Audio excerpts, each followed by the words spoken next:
What a beautiful day it is here in New England. About 70, 72 degrees. Really nice, loving it. I got a question the other day from one of the viewers on one of my videos and just asked, how can you make sure you always have fresh microgreens available? And I'm going to try to answer that the best I can as I plant some microgreens. It's going to come down to how many microgreens you're selling, how much microgreens you're selling. Everybody's going to be a little bit different on how you're going to keep fresh microgreens around all the time. The very first thing that you're going to have to consider, aside from how much you actually need, is space. I find you really need about twice as much space as what you would need for your microgreens that are basically ready to harvest. So you're going to need enough space to keep all those trays, but also for the ones that you are currently growing. Sometimes a good rule of thumb could be that you need 3 times as much space as you think you need, and that's because you're going to want to be planting pretty frequently, and you're going to have trays under lights for 5 days or so before they're ready to harvest, and you're also got your other trays under lights that may be ready to harvest at that time. So one of the big things that you're going to have to keep in mind is the frequency in which you're selling your microgreens. If you sell them once a week, then you probably only really need to plant once a week. But if you're selling them multiple times a week, you're probably going to need to plant multiple times. A good rule of thumb for me that works really well is to plant every 3 or 4 days. If I plant stuff every 3 to 4 days, then I'll pretty much always have some fresh microgreens around. I tend to deliver microgreens once a week.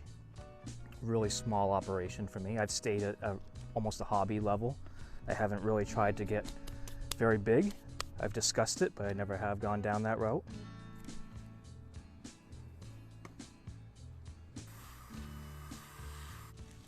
Got myself some organic China rose radish here. It's one of my favorites. It's a really easy microgreen to grow. Radish is definitely one of the easiest, most profitable microgreens to grow.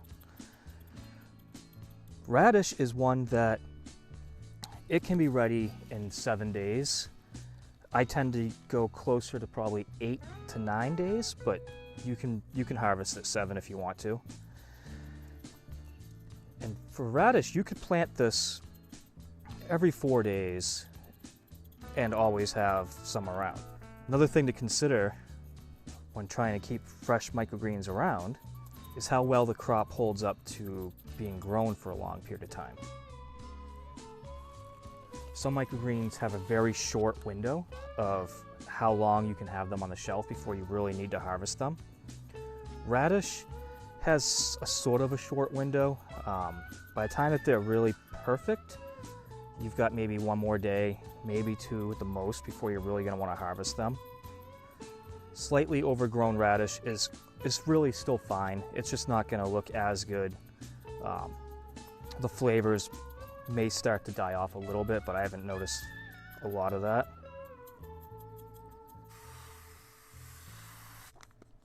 Now, broccoli is another one that has a pretty fast turnaround of about 7 days. You can grow it a little bit longer if you want. It's not going to go bad really very quick. It does have a pretty good window of harvest time. So if it sits around on the rack for an extra day or 2, it's not going to be a big deal. So if you're like me and you're selling about the amount I do, or if you're doing a 1-day a week delivery, you can get away with planting broccoli and radish just once a week.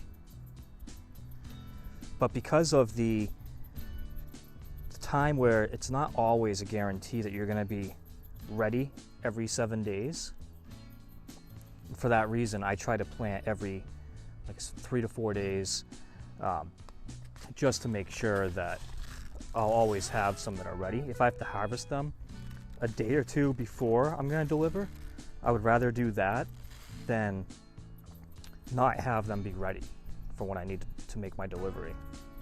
Now, to come back to what I started off talking about, the space requirement, that's going to be determined by what you're growing for microgreens. So like I was saying, the broccoli, the radish, it's going to be a good quick turnaround, 7 to 10 days, and they're ready. So you're never going to really need to have more than two sets of trays on your rack at a time, because you can have one that was just unstacked and it's under the lights, and you can have other ones that are just about ready to be harvested, and those are on the racks as well. So there's your two sets of that variety. Now this variety though is a little bit different. This is bull's blood beets. These can take quite a while, at least 2 weeks to get a really nice, good yield that looks really nice. And so something like this, you could have 3 or 4 sets under lights at once. So you have to account for that. You may have some that are just ready to harvest, and then you may have some that are about 3 or 4 days away from being able to harvest. And you may have some that are still at least a week out.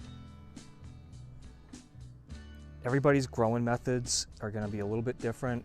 Your how long it takes to get to harvest is going to be a little bit different. Your preference of what size you like your microgreens to be is going to be a little bit different. So there's not a one solid answer on how to always make sure you're going to have fresh microgreens. I'm just trying to give you an idea of what I do and how you can just adapt what I'm telling you into your own process and method of keeping fresh microgreens around. With things like these bull's blood beets, I have found that this cocoa core works fantastic to keep down on the seed holes. I just do a thin layer right on top. And then another thing I'll sometimes do with these, as well as cilantro, is after they have mostly all sprouted and most of the seeds have come up, I'll then put a humidity dome over the top of it. That humidity dome will help keep the seed holes nice and soft for a while so that they can fall off. It's really helped me out a lot. Also, something like bull's blood beet is where it's a longer growing microgreen. I really like the cocoa core for it as well, because I'm going to be adding nutrients to it. You don't really have a whole lot of a choice when you're using cocoa core, as I've shown in previous videos. And because I'm doing that, you're going to get a nice crop, because you're not going to start starving them for nutrients. Depending on what soils you use, some are very rich and they'll be just fine. Others, you're going to need to add something. So in summary, when you're trying to figure out how to keep fresh microgreens around, there's a couple things you just need to be able to answer to yourself. How often are you selling them? Are you selling them like daily? Do you have customers that you want to sell to all the time? What are you growing?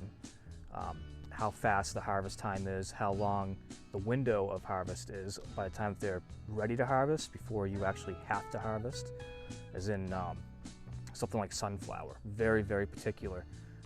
When sunflower is just right, you really want to harvest it that day. One more day can make the crop not so great and it starts to get bitter. Once those first true leaves start showing up in sunflower, they're not very good after that. Space is the biggest thing to consider. The more space you have, the more frequently you can plant, the more stages of growth you can have all set up on your racks. Things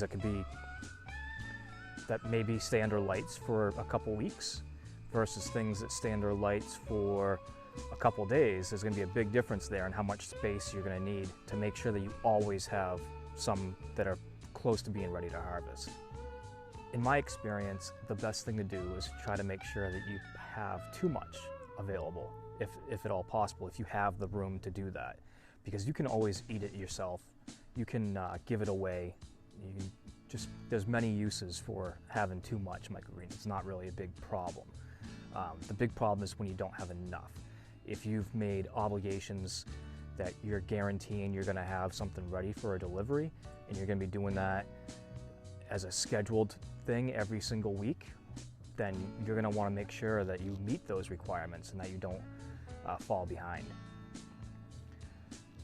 Another thing to really consider when trying to make sure that you always have fresh microgreens is crop failure. It happens to everybody. It happens to me once in a while, not as often as it used to, but when you're first starting out, you will encounter crop failure.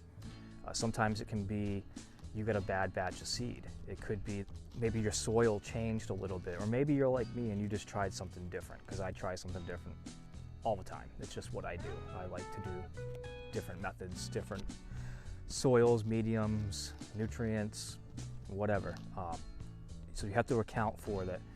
You could have some bad crops. A good rule of thumb is that if you are doing experimentation and you're trying something different, you may want to do that alongside something that you know already works really well and that you haven't had any problems with. Worst case scenario is you just be honest to your customer and you tell them you had a bad crop. You had something that wasn't good enough for you to want to share with them, and for that reason you didn't meet your obligation for that particular delivery. So I hope that kind of answers the question of how to keep fresh microgreens around. I also am considering building a tool to expand my microgreensmaster.com website, where you can actually put into some software what you want ready when, and the software will tell you when to plant and how frequently to plant and more stuff. I haven't really completely figured out exactly what I want to do there, but that's one of the reasons I'm sharing that with you, is if you guys have ideas of some software that you think would help you with planning and planting and knowing when to do it, let me know, and that's something I can definitely build. There's a really good seed calculator on that website.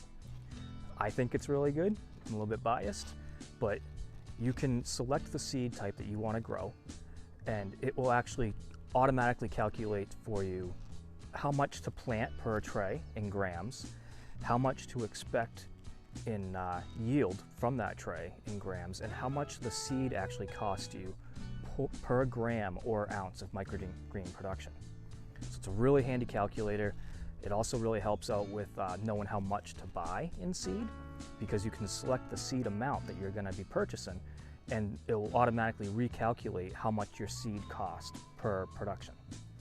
And so that's helpful, especially for something like peas, for instance. If you're curious to see the big difference, go ahead and select peas and pick like 1 pound versus 5 pounds and see the drastic difference in the cost. So go ahead and check out microgreensmaster.com. I'll put a link in the description. Hope you enjoyed this video. I'll see you next time.